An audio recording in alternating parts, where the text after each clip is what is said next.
Greetings товарищи, and welcome back to The Witcher 2 Comedic Analysis, a video game analytics series where stupid reviewer doesn't just recite the storyline, but instead evaluates nonsensical things such as gameplay or balance. This is the third part, so if you are a newcomer, starting from the beginning might be a good idea. Okay, that's it for the intro, let's rock. Chapter 2, Vergen.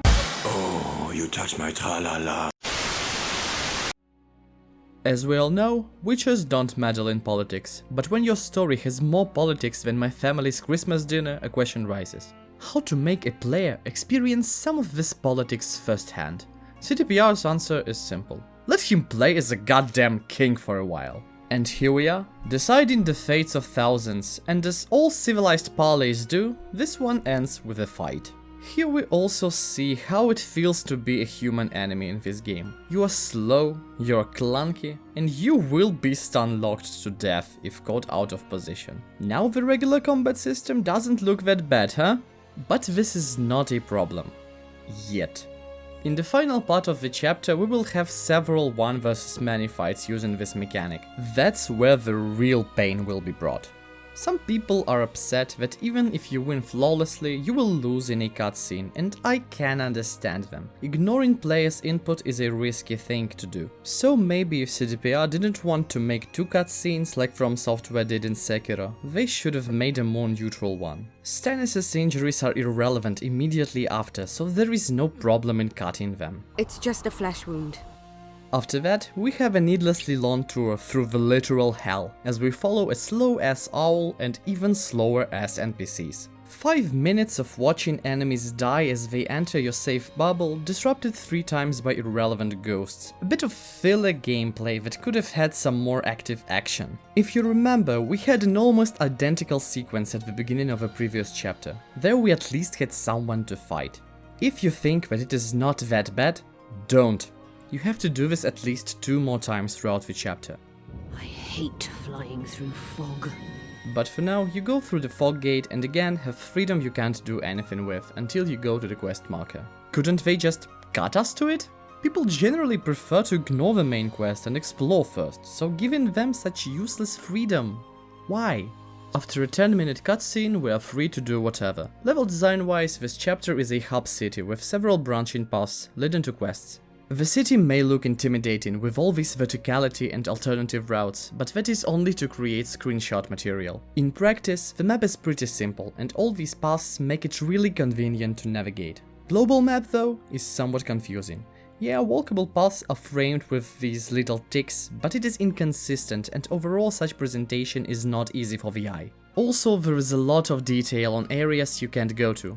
Painting unreachable spaces in darker color and drawing filler periphery zones with art instead of detailed topography would have solved this problem. The first chapter's map, despite being absolutely useless for precise navigation, did a much better job at general directioning with only one of these changes. But despite all problems, traversing the wilderness is easy because pathways are narrow and linear, and on the ends of these pathways lie quest markers. Have you ever played a game where you are a mighty high-ranked superhero who slayed countless dragons only to be commissioned to pick potatoes? Here you won't have this nonsense. You are a witcher and you do witcher's work. During the main story we will descend into various very dangerous locations to do some very important stuff, just like old RPG dungeon crawlers, and all the content is tied to these raids. There is not a single quest that feels like a 100% filler. Everything is carefully but tightly tied to each other, creating a living, ever-changing world. And we, the Witcher Geralt of Rivia, are a part of it. That the developers never let us forget. And I hope that you didn't forget to subscribe to my channel and leave your feedback in the comments section. It is very important to my morale. Thank you. We will talk about being a witcher in detail in the next video. For now, let's return to the world around him. As you do your witchering, naturally people's life becomes better. Or not. Well, okay, as any high-profile main hero, you change things. Every quest leads to some other, opening new locations, adding more dialogue or even causing important events to happen. That interconnectivity serves as a foundation for a great coherent story, but it should be used cautiously and always in tandem with gameplay. In general, the game does a good job at structuring quests in time, meaning that when you go to the location for the main quest, you already have all the side quests for that location, so you won't need to backtrack. Or if a quest needs you to do other quests, it will straight up say, do something else. Or if something changes in the game's world because of that one quest you did, the game will lead you to this change. This dungeon crawling structure even helps a bit with the weight limit problem. No matter where you go, you will always pass through the city and always will be able to leave your stuff before venturing forth. That doesn't excuse the fact of weight limit's existence, by the way, but at least it makes it less burdensome. For now, everything sounds good, but in a few cases the game suddenly loses all the clarity and becomes really confusing. I will list these stumbles to save your time and nerves. The Rotfiend Layer's contract has a translation error, calling grape shot bombs beehives. In the Harpy contract, half of their nests are in the quarry, but the other half is in the location that opens later in the main quest, but the game doesn't tell it at all. In the Mysterious Murdering quest, you have to have a special quest item that is sold by one particular trader. It is mentioned in the dialogue, but putting it in the journal would have been nice. Also, when you give in the Troll's quest item, the Succubus quest will be cancelled. Just because. There are so many quests, you may say. Doesn't the gameplay become repetitive and boring? Well, combat will become easier and quicker with character progression. A lot of dialogue is optional lore, and some quests actually turn dialogue gameplay into little puzzles, which is, if not interesting, then different. One of the late sequences is all about alternating usual gameplay with this clunky dodgeless combat that makes players change their mindset, a sneaky way of compensating for the player's power level inflation. The boss, though, has one big problem. You can't drink potions before him, so if you're a potion witcher... But still, you shouldn't have any problems. Dodge his charges, get behind his back, use strong attacks, and get the flotsam out when he does anything other than charge. With the boss dead and looted, you return back to the hub area, and...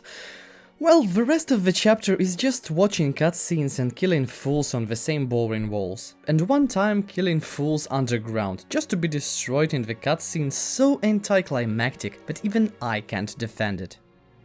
Let's just conclude.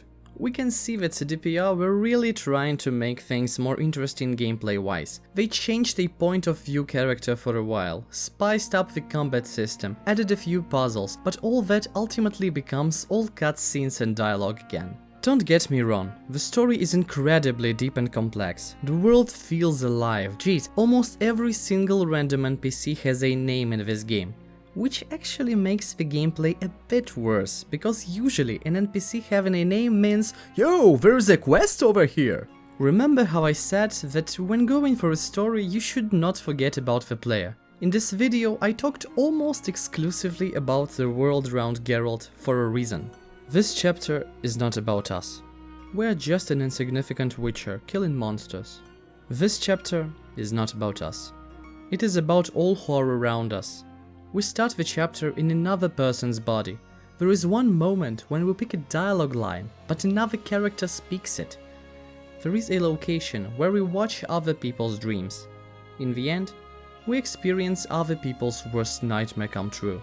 And then, we just stand and watch other people's moment of triumph. And the greatest irony, a person who we played in the beginning straight up says this, and his destiny is the only important choice we make. I hope that you enjoyed this video. If you did, subscribe to my channel, leave your feedback in the comments section, it will help me to improve as a content creator. Stay tuned for more content, and never forget that you are breathtaking. But for now, с вами был товарищ Comrade, out.